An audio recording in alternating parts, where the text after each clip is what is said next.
ठीक है वकील साहब, आप कल आ जाइए, हम बैठकर बात करते हैं। वंदना ने कह तो दिया, पर सच यही था कि अभी भी वो कोई फैसला नहीं ले पाई थी। उसे कुछ समझ नहीं आ रहा था कि आखिर इस हालात में उसे क्या निर्णय लेना चाहिए। उसके मायके में कुल 4 लोग थे, माँ, बाबूजी, बड़े भैया और वो। शादी के बाद वो अपने पति के साथ रह रही थी। उधर बड़े भैया भी शादी के बाद माँ बाबूजी से अलग अपनी गृहस्थी बसा चुके थे। 20 साल से उसके माँ बाबूजी छोटे से किराए के घर में अकेले रह रहे थे। चूंकि तीनों एक ही शहर में थे, लिहाजा मेल मुलाकात होती रहती थी। सब कुछ ठीक चल रहा था, पर पिछले कुछ समय से माँ के गिरते स्वास्थ्य ने सबको चिंता में डाल दिया था। उम्र के इस पड़ाव पर बाबूजी भी काफी कमजोर हो चले थे। घर के ढेर सारे काम और उस पर माँ की देखभाल अब उनसे नहीं संभाली जा रही थी। पहले वो माँ बाबूजी को अपने यहाँ बुलाकर कुछ दिनों उनकी देखभाल कर लेती थी। उन दोनों का मन भी थोड़े दिनों के लिए बहल जाता था, लेकिन घर गृहस्थी की बढ़ती जिम्मेदारियों की वजह से अब ये संभव नहीं हो पा रहा था। वैसे भी माँ बाबूजी को अब एक स्थायी सहारे की जरूरत थी। चूंकि मायके में कोई और था नहीं, इसीलिए उसने इस बारे में अपने बड़े भैया से बात करने का मन बनाया। देखो, अभी मेरे पास बहुत उलझनें हैं। मुझ पर बच्चों की पढ़ाई का तगड़ा खर्चा है, तो ना ही मेरे पास पैसा है और ना ही इतनी जगह है कि मैं माँ बाबूजी को अपने पास रख सकूं। हाँ, ज़्यादा से ज़्यादा तुम कहो तो महीने के कुछ रुपये मैं उन्हें दे सकता हूँ, वो भी बड़ी मुश्किल से अपने खर्चों में कटौती करके। ये कहकर बड़े भैया ने जैसे अपने हाथ खड़े कर दिए। भैया, बात पैसे की नहीं है। क्या आप देख नहीं पा रहे हैं कि माँ बाबूजी बिल्कुल कमज़ोर हो चले हैं। इस उम्र में पैसे से ज़्यादा उन्हें किसी सहारे की ज़रूरत है, और हमारे सिवा उनका है ही कौन। आप तो जानते ही हैं कि अभी तक मुझसे जितना बन पड़ा मैंने उनकी देखभाल की, पर अब मुझ पर भी तमाम बढ़ती जिम्मेदारियों का दबाव है। अगर आप उन्हें अपने साथ रख लें तो उनकी देखभाल हो सकेगी। रही पैसे और दूसरी कोई भी मदद, तो मैं अपनी ओर से पूरी कोशिश करूंगी कि आपकी भरपूर मदद कर सकूं। वंदना ने बेचारगी से कहा तो बड़े भैया बोले, देखो, अगर तुम चाहो तो मैं तुम्हारे पति से बात कर सकता हूँ। वैसे भी जब तुम्हें ज़रूरत पड़ती है तब तो माँ बाबूजी महीनों तुम्हारे घर रुकते थे, तो अब क्या हो गया? क्या अब तुम्हें उनकी ज़रूरत नहीं है? भैया की व्यंग्यात्मक टिप्पणी वंदना को चुभ गई। हाँ भैया, मैं मानती हूँ कि माँ बाबूजी ने मेरे लिए बहुत कुछ किया है, पर इसका मतलब ये तो नहीं कि उन्होंने आपके लिए कुछ कम किया है। फिर मैंने भी तो आज तक अपना बेटी धर्म ईमानदारी से निभाने की पूरी कोशिश की है, मगर आपने तो। कहकर वंदना ने एक गहरी सांस ली। भैया के मन में अपने लिए इतना जहर देखकर उसकी आंखों में दर्द उभर आया। क्या जरूरत पड़ने पर बेटी की मदद करना माँ बाबूजी के लिए कोई गुनाह हो गया? उसने तो इस तरह की बातें कभी सोची ही नहीं। बचपन से माँ ने बड़े भैया को घर में एक विशेष दर्जा दिया। उनकी पढ़ाई की टेबल, उनकी ज़रूरत की कॉपी किताबें, उन्हें हॉस्टल में रखना, सब उनकी मर्जी के मुताबिक ही तय होता था। जबकि वंदना कैसे भी कहीं भी अपनी पढ़ाई कर लेती थी। उसे कभी किसी विशेष सहूलियत की ज़रूरत नहीं पड़ी। सालों से घर के हर छोटे बड़े फैसले में बड़े भैया को आगे रख उनकी बात का सम्मान रखा जाता था। खुद बड़े भैया उससे कई बार कह चुके थे कि वंदु, तुम इस घर के मामलों में मत पड़ा करो, हम आपस में सब निपट लेंगे, तुम जाकर अपना घर संभालो, इस घर की और माँ बाबूजी की चिंता हम पर छोड़ दो। तो अब क्या हो गया? अब वे क्यों अपनी ही कही बात और जिम्मेदारी से मुकर रहे हैं? फिलहाल तो इतना समझ चुकी थी कि भैया के मुंह से निकलने वाले ये शब्द असलियत में उसकी भाभी के दिमाग की उपज हैं। सब समझते हुए वंदना ने आखिरकार खामोशी अख्तियार कर ली। बात आई गई हो गई, पर वंदना की चिंता दिनों दिन बढ़ने लगी। उसने सोचा, एक बार अमन से बात करके देखूं, हो सकता है वे मेरी परेशानी को समझें। आखिर मैंने भी तो उनके घर वालों के लिए इतना कुछ किया है। सालों से इस घर और ससुराल के प्रति अपनी पूरी जिम्मेदारी निभाई है। क्या मेरा इस घर में कोई हक नहीं बनता? माँ बाबूजी उसके साथ उसके घर में रहेंगे तो उसकी सारी टेंशन खत्म हो जाएगी। हाँ, थोड़ा काम बढ़ जाएगा पर देखा जाएगा, सोचकर उसने पति से बात करने का निश्चय किया।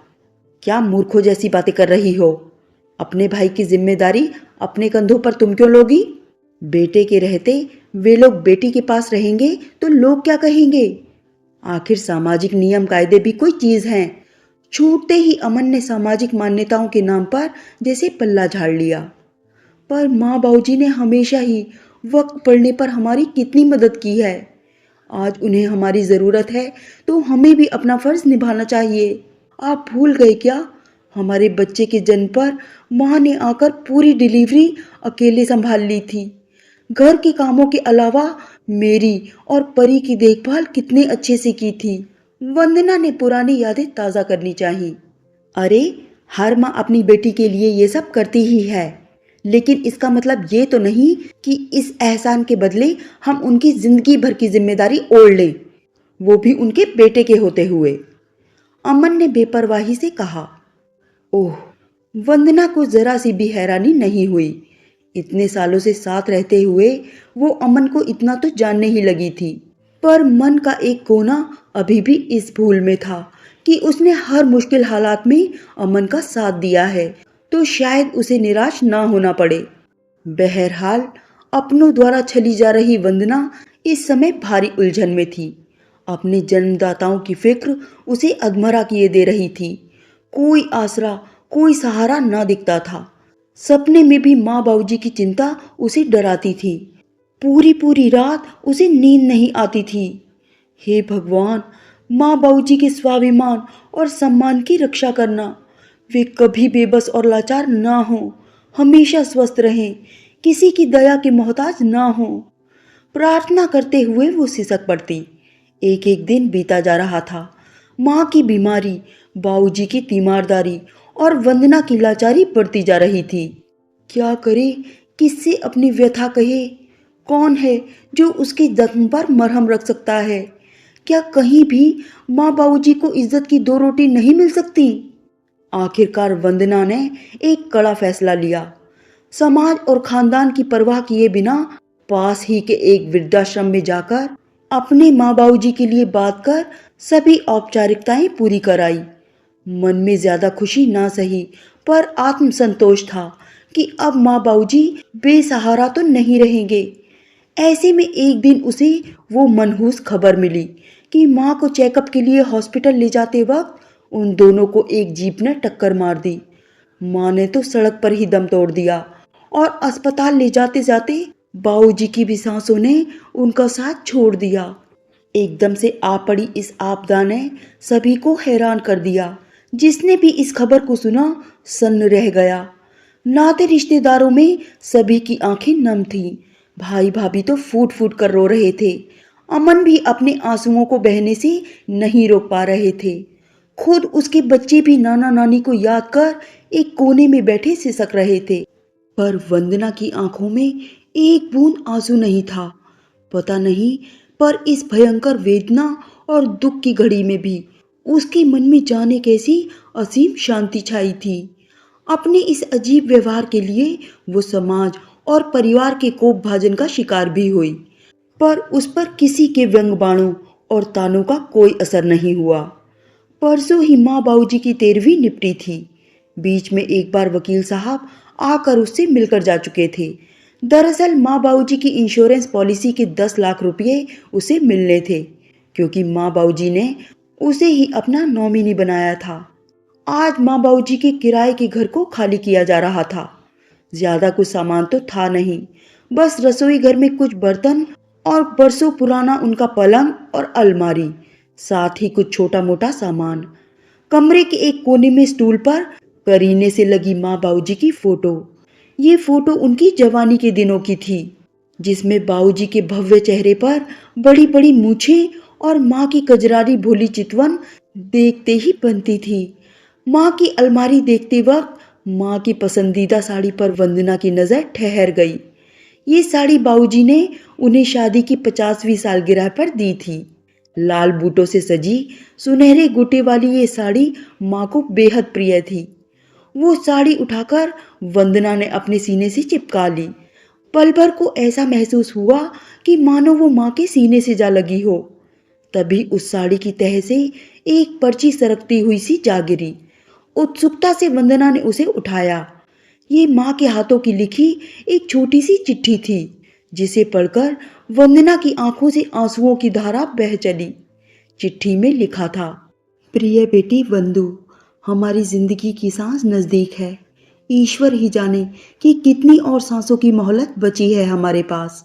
बेटी, हमारी कोई वसीयत नहीं है जिसे हम तुम बच्चों के नाम करके जा सके, मगर संस्कारों की जो दौलत मैंने तुम्हें दी थी, तुमने आज तक बहुत अच्छी तरह सहेज रखी है। वसीयत हमारी कोई है नहीं और विरासत तुम अपने आप ही संभाल चुकी हो, तो इस नाते हमने तुम्हें अपनी बीमा पॉलिसी का नॉमिनी बनाया है। हमारा आशीर्वाद समझकर पॉलिसी की इस छोटी सी रकम को तुम जहां जैसी चाहे खर्च करना। सदा खुश रहो मेरी बच्ची, तुम्हारी माँ। इतने दिनों का दर्द किसी फोड़े सा फूटकर बह निकला। जी भरकर रो लेने के बाद उसका मन बिल्कुल हल्का हो चुका था। माँ के इस पत्र ने जैसे उसे सही निर्णय लेने की समझ दे दी थी। अब उसे बस सुबह वकील साहब के आने का इंतजार था। दीदी, आप जो भी फैसला लो, मुझे बस इतना कहना है कि माँ बाबूजी की अंत्येष्टि से लेकर 13वीं तक आपके भैया ने अपने सारे फर्ज बखूबी निभाए हैं। पैसों की तंगी होते हुए भी उन्होंने हम सबकी इज्जत पर आंच नहीं आने दी और पानी की तरह पैसा बहाया है। भाभी ने इशारों में अपनी बातें वंदना के आगे रख दी। ओह भाभी, तुम अभी तक नहीं समझ पाई माँ बाबूजी के मन के दर्द को। उन्हें जीते जी हमसे बस थोड़ी सी देखभाल और अपनापन चाहिए था, ना कि मरने के बाद ये दिखावा। वैसे भी आपने ये सब माँ बाबूजी के लिए नहीं, बल्कि समाज में अपनी साख बनाने के लिए किया है। सोचते हुए वंदना का मन उदास हो चला। देखो वंदना, जो भी करना बहुत सोच समझ कर करना। हमारी बच्ची के भविष्य का सवाल है। अमन ने इससे ज्यादा बोलना जरूरी नहीं समझा। आखिर वंदना उसकी पत्नी थी, तो वो जो भी फैसला लेगी उसके पक्ष में ही होगा। उसे इस बात का पूरा विश्वास था। वकील साहब, माँ बाबूजी के बीमा की सारी रकम 10 लाख रुपए मैं उस वृद्धाश्रम को दान करना चाहती हूँ, जहाँ हर तरफ से निराश होकर मैंने उनके रहने का इंतजाम किया था। मुझे नहीं लगता कि इस रकम के लिए इससे ज्यादा उपयुक्त पात्र कोई और हो सकता है। वंदना ने दृढ़ शब्दों में अपना निर्णय सबके सामने रख दिया, जिसे सुनते ही वकील साहब के अलावा हर किसी के चेहरे पर मुर्दनी छा गई। वंदना ने कोने में रखी माँ बाबूजी की फोटो पर निगाह डाली। उनके चेहरे की निर्मल मुस्कान जैसे उनके मन की असीम शांति बयान कर रही थी और उसे सही निर्णय लेने पर बधाई दे रही थी।